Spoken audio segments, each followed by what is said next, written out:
Hey YouTube, I'm going to complete the Audulus 3 series now. We've been working all month on this big elaborate droning patch that's got droning, and it's got strings.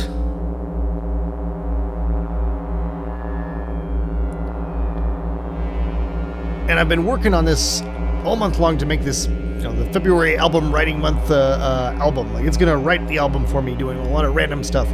And I've been working on it with the whole big picture in mind. So I've been separating things out spatially and harmonically to leave room now for these dramatic bells. And so far we've worked with subtractive synthesis up here in the main drone. And we're using car plus strong synthesis in the strings. And for the bells, we've got a couple of different options, because as I've said in several of my videos on frequency modulation, FM synthesis, if you're getting a bell sound, you're probably doing it wrong. Unless you're trying to get a bell sound, in which case you're doing it exactly right, because it's really easy to get a bell sound with FM. And another way that you can get it is with additive synthesis. So that's what we're going to work on in this episode, making some crazy bells. But before we get into that, I want to show you how we're going to generate the bell tones, because we've been doing a lot of random stuff, like random things that are moving around and things. This is going to be a little bit more controllable. I want it to have a more logical kind of beat to it. So instead of doing just random, it's going to be random into probability, so that it's going to stay on a beat, sort of. I'm going to cheat a little bit on this one and use a clock. Just so that I'm not spending minutes here fiddling with a clock. So this is simple. I just give it a little bit of a speed and hit the button, and now it's going to spit out a 1 every once in a while. And now I'm going to make a probability matrix. Not really, but it's going to be cool. It's actually surprisingly easy, because we get simple logic like really easily done in Audulus. So if I throw in, I got my input now that's giving me a clock, and I've got a knob now that's giving me a number between 0 and 1. So let's get a random thing in here, and we're going to do the same sort of sample and hold thing, but this time, instead of sample and hold triggering on a square wave, it's going to trigger on our clock. So now it's going to give us a number every time that clock goes off. That number is going to change. So now I can compare that number with whatever this knob is set to. So if this is down at a 0 or a 1, I can compare and contrast and see which one's greater. So if let me throw in a math thing here, an expression. I can make the simple thing that we've been setting expressions in. I can just do a really simple, is x greater than y? So I can set y over here and x over here. And now whenever, here, let me get a meter so you can see the results of the knob. So whenever this number is greater than that number, this should be a 1. Did I do that backwards?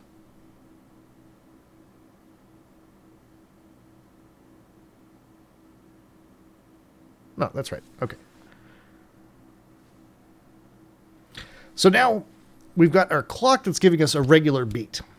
And we've got this controllable random knob here that will trigger depending on how I want to set this. If I want it to go off all the time, I just leave this down, and it's always going to be 1. Or I can set it up like that, and it's going to be less often. Bad example. There we go. So it's shapeable. It's a lot easier to work with than just having our random things that we were working with before. So this is our simple probability matrix thing here, and we can now output this 0 or 1 as a gate trigger. So let me do that. Give it an output. and rearrange all this stuff.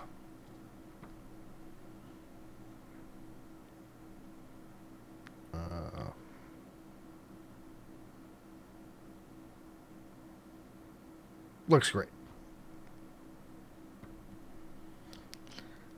All right, now we're ready to start triggering our bell. And it's probably actually going to be easier if I ignore all that I just did. We're going to get back to that, but it'll be easier if I just use the keyboard here for the startup. You've got a keyboard built into Audulus, so we're going to use that just while I'm figuring this out and try to shape the synth sound. So the first thing we're going to do is the frequency modulation FM synthesis form to get a bell sound, and that is super simple. You just take a couple of sine waves, and let me throw in a speaker so you can hear this as I'm working on it. If I take the gate and use that as an amp and the hertz, whenever I hit a key on the keyboard, we're going to get a sound. And you can take the output of one oscillator and use it as the input of another oscillator. But when you're doing this, you want to make sure that you're keeping whatever your fundamental frequency is, because this is going to give you a really fast... I'll show you here. This is going to spit out a really fast number that's cycling between -1 and 1. Which isn't going to be useful if we put that into hertz, because remember that hertz was, it's looking for a big number. It's looking for, in the hundreds or something like that. Let me see what exactly we're seeing from this. Yeah, so that last thing I hit was a 694. That's a hell of a lot bigger. So what we do, instead of running this directly into here, because you're not going to hear anything now, getting the clicky noise, we take our math module, or multiplier here, and just multiply this times the hertz from the keyboard. And now our result is going to be this. It's going to have the fast cycling from this. Oops, damn it. It's going to have the fast cycling on this, multiplying the number we're getting from the keyboard. And instantly we got a bell sound. Like it sounds better at lower.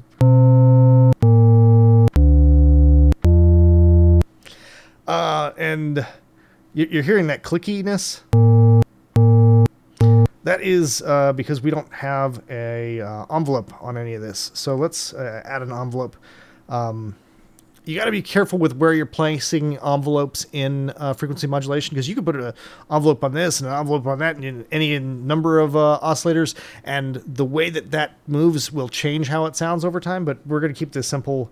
I'm just going to put the ADSR on the final oscillator here, and let me shape that to make it kind of bell soundy. Very little attack and a bunch of decay.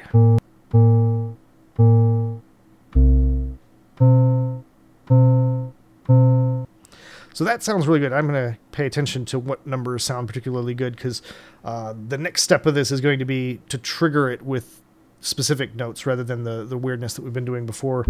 So all right. Now that sounds pretty good. We can get a little fancy now and make a second set of oscillators that are also doing FM. So I'm just going to move that out of the way, copy all this,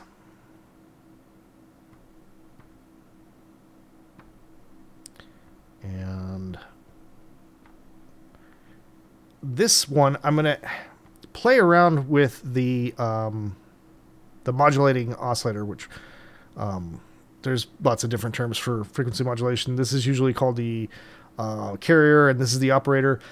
This modulating oscillator, though, you get different results based on the frequency of that oscillator. So a simple demonstration of that is going to be to double the octave that this is playing on versus what this is playing on. So this is playing on whatever I'm hitting.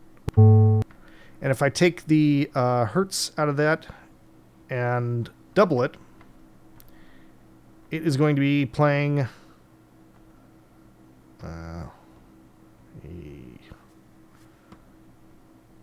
here.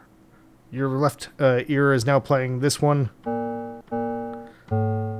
So you hear that that's a brighter sound. But together they sound really good. So let's work with that. Let's throw in a mixer. And, oh yeah, I meant to say that the reason that this simple math is giving us an octave higher is because this is all logarithmic. All the hertz stuff is logarithmic. So 220 is, A3, and that's doubling it, so it's giving me an A4 out of this one. It makes the math in this really brain dead simple. So let me get a mixer, and we'll bring these two together. And let's throw in some effects, because a reverb is going to sound good on this.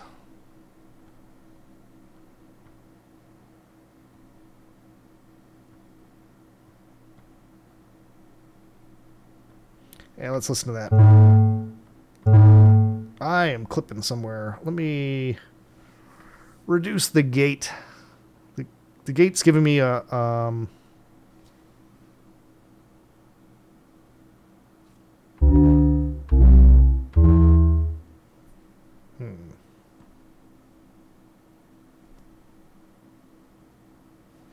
All right, let's just put in levels here. This will be easier.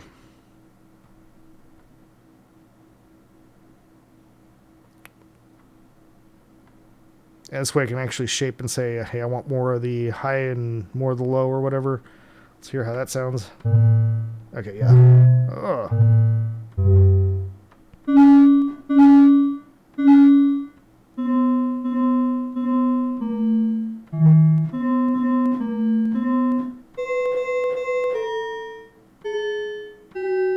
So you get very different results as you go up octaves here. I like these low notes.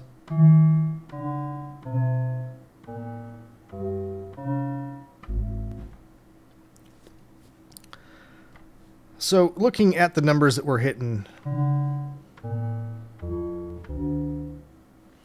it's between 220 and 440. So we've got our basic FM thing. Let's go back and now use our gate that we were using before, that we made it in the probability thing. And we're going to have that triggering this. So I need an output, or an input rather.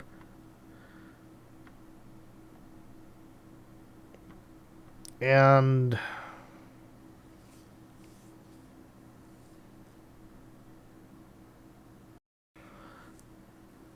okay, yeah, let's just go with that. I'm going to plug in the input everywhere that we've got the gate going. So I'm going to move this over here so I can see where all those connections are. And when this, when this no longer has any connections, I've correctly reassigned everything. So let's do that real quick here.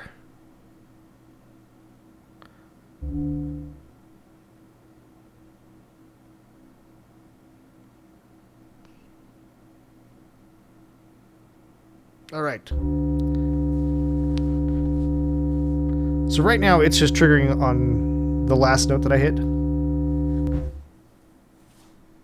Why did that sustain so long? Oh, shit, I lost... I gotta put my envelope back on here. Alright, so now, even when that gate keeps giving us a 1, it's only going to... I should add a light in here so you can see when this is triggering.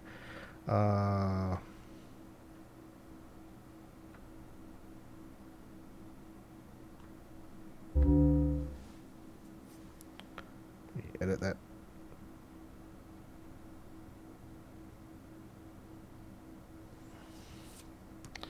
All right.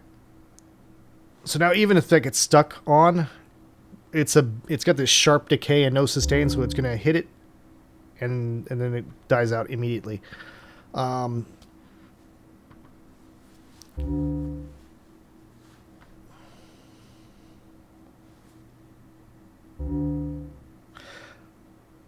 Let me add in now a knob that's going to control these two levels so that I can play around with the level outside of this. So just plugging that in here and rename this to FM level.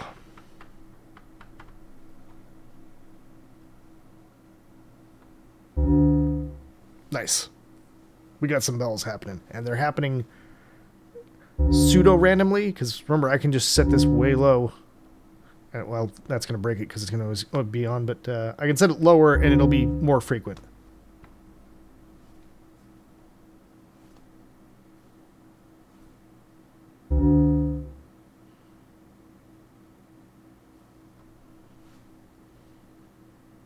Maybe I can't because it's getting stuck on.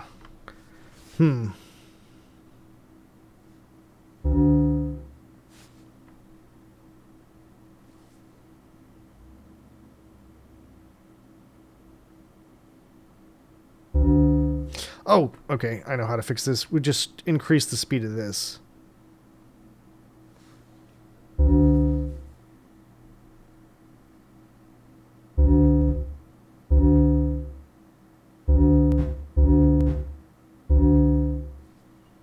Decrease that just a little bit. All right, so we've got our probability thing here, and it's hitting this. I gotta fix that. It's hitting our FM thing, but it's playing the same tone over and over again. So we could do a couple of different things to change that tone. Since we have very specific ideas of where this sounds good, we can make use of the switcher again. I just tell it to only give me a 220, and I don't know how to do this. Actually, we got a random number. Okay. So this is like super spur of the moment. I probably should have thought this one through a little bit further, but I've got an idea now. This is going to be cool. One thing that I haven't been using is this phasor. And this is basically just a low frequency oscillator, but instead of doing -1 to 1, it's doing 0 to 6. So to use this the way that I'm thinking about using it, I want it to give me a number between 0 and 1. And I wanted to do that slowly, but not too slowly. So you can do math to figure it out. It's still in hertz. So let's start off with 0.2 so I can see it moving around, but not too fast. And that number is going to be increasing up to 6. But we can do some simple math to give it a 0 to 1 range by taking x pi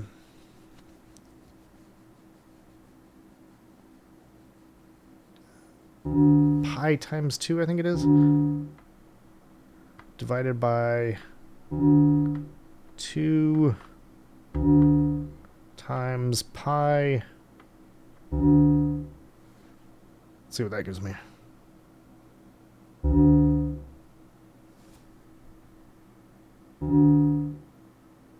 That should stop at 1 now. Yay! Okay. Perfect. And it starts over again at 0 rather than going back down the way that an oscillator would. So now I've got this number that's between 0 and 1. I can multiply by 10 on that.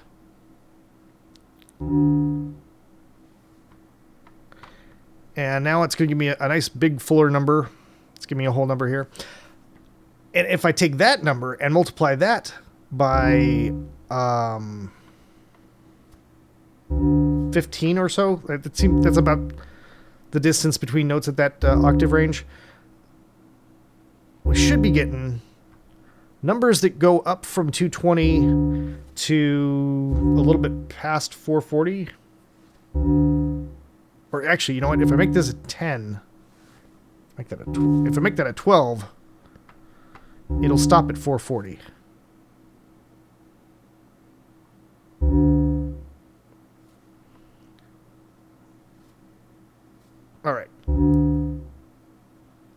So let's hear how that sounds if I throw this now into our Hertz calculations.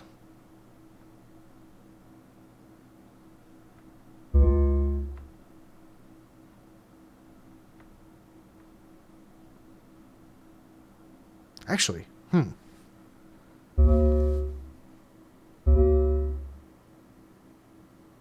So this right now, it's only changing the all that math that I just did. Oh my god, all that math is just changing our modulating oscillators,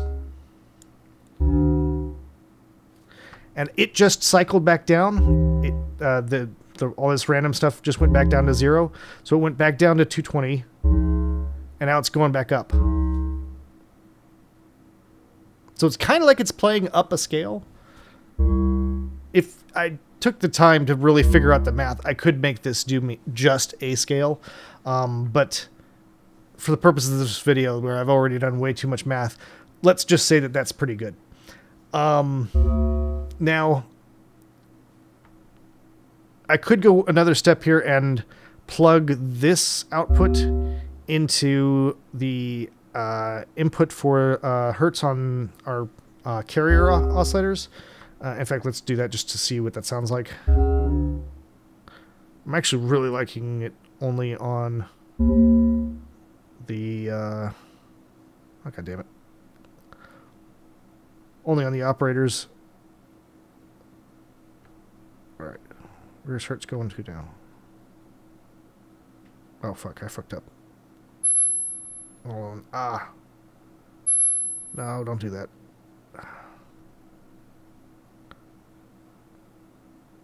I'm surprised that...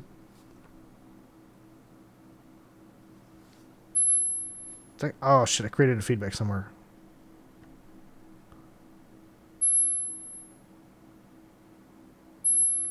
Oh, okay. Somehow I pulled the wrong thing and connected on an input that I should not have. Yay! Let's listen to how that sounds as it cycles up now.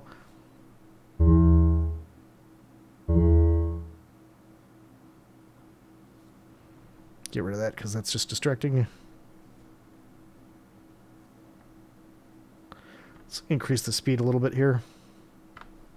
If I double this number, it'll cycle up twice as fast.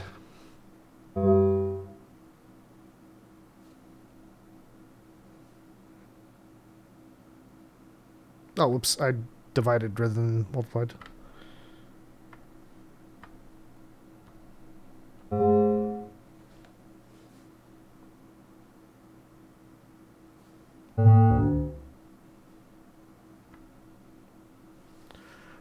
What we heard right there was it hit while this was still moving. We need to put a sample and hold on this so that it doesn't change in the middle of a hit. So here, let's do that real quick here. So now whenever where's our gate? Let's rename that so we know that that's our gate.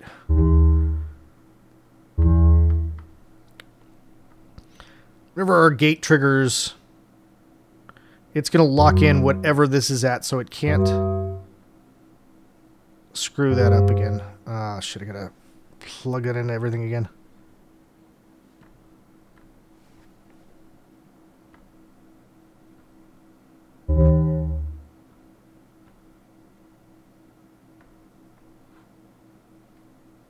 Alright, that should be right. Yay! That sounds right. Okay, good. So now this rapidly cycling number won't be changing the pitch of everything while it's doing all this rapid cycling. It's clipping a little bit.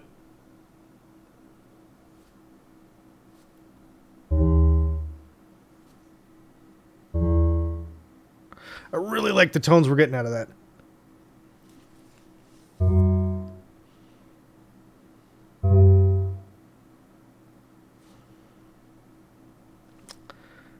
All right, so we've got our FM bit done, and this video has gone on quite long, so now I'm going to cheat, because additive is such a pain in the ass. Like, you got to put in all this math. Like, I already did the math. It's just, you thought that was tedious.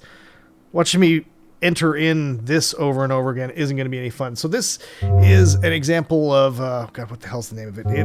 It's a well-known algorithm for doing additive bells, where you take a very specific hertz multiplication thing by an amplitude multiplication thing, and you keep changing that as you keep adding more and more of these partials. So additive synthesis is just a whole bunch of sines at different frequencies, and the amount of amplitude on all of those changes the sound that you're getting. And this one is going to sound like a bell.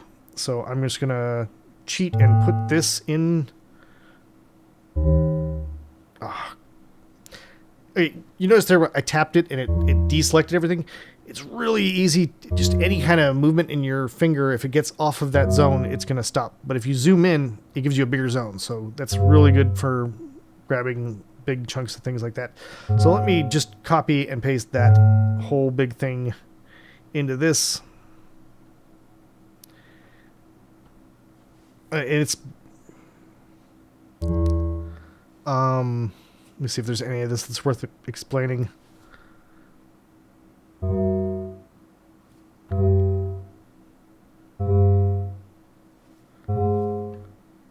No, there really isn't. I'm just going to steal the this hertz that we're using from this thing. I'm going to steal that and plug that up here into this math, which is multiplying that by 2. So that this additive one is going to be higher, and I'm going to take our gate and plug that in where my gate needs to be plugged in.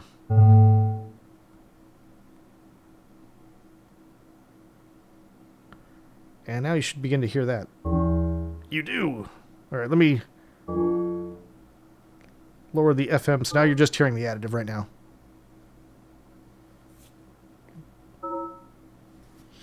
So you hear that's a very distinct sound from what we were getting before, right? It's a little bit cleaner. Oh, it's not triggering fast enough.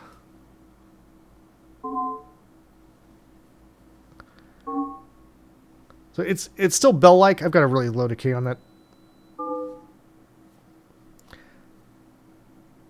But it's a cleaner bell sound. And I think that the combination of that with this FM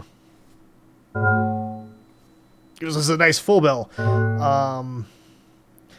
I've got the reverb set to default on both of these, but if you're changing one, you probably want to change the other so that it sounds more natural. All of this is going to be available. I'm going to clean up this whole thing and actually make it able to produce the whole album. And I'm going to save and share this so that you can look around and explore if you're really interested in all the additive stuff. It's basically just copying out an algorithm that I got off the internet and putting it into Audulus. Really, really proud of myself for being able to work out all that math live on video. Oh my god. I hope you've enjoyed this. I've enjoyed this. This is amazing. Like, seriously, we got so many different things going on right now. Well, let's hear it all together here.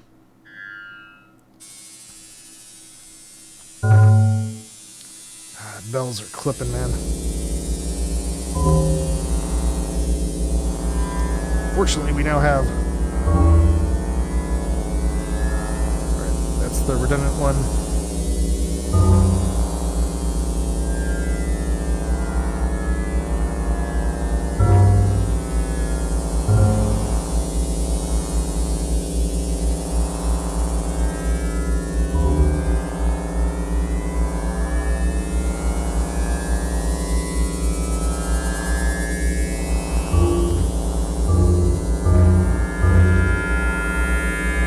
I jumped a lot.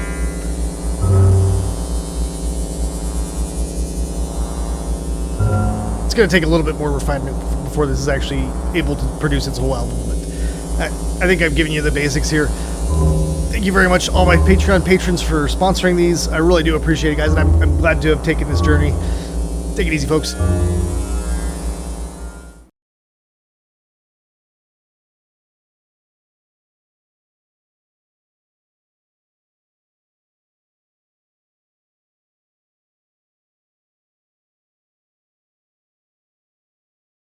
One thing that you can get into here is playing around with the spread of this. So as you notice right now, it's just a little green line, but I can make it a really big green line.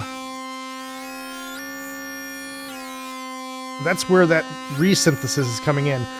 It's spreading out the harmonics so that the distance between the partials is greater, and you can control how many partials you have with this. So if I take it all the way down to 1, we're just going to get 1 sine wave.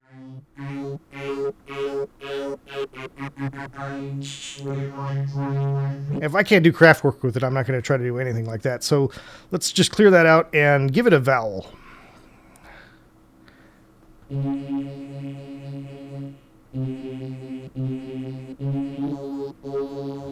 And now I'm going to use this vocal synth. Instead of making it say stupid stuff, I'm going to make it a big boomy pad. So let me start off